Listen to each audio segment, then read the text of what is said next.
All right, hey beauties, hope everyone is doing marvelous.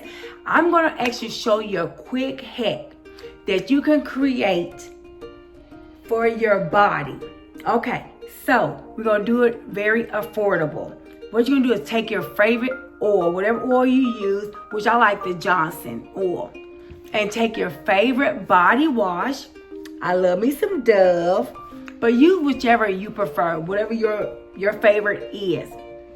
And then you can go to Dollar Tree, grab one of these little bottles, this one, or you can click on my Amazon storefront, purchase this little cute one, has a little sprayer.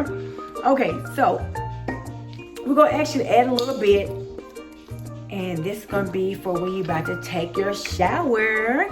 All right, we're gonna do both of them. We're gonna actually go halfway with both. Hope I do not make a mess. I'm trying my best not to make a mess. Okay.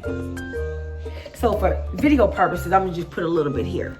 Okay, that's my oil. Then I'm gonna add my body wash inside. I don't wanna make a mess. All right. Okay. So actually, I would have put more Dove in there. And you're gonna put your top back on. Shake it. And guess what? This is gonna make your skin feel so soft and smooth. Okay, I want you to try this hack today. Leave me a comment, let me know your thoughts. Don't forget to share with your friends and family. And let me know once again what you think about it, okay? Thanks for watching. Go out, be great. Peace.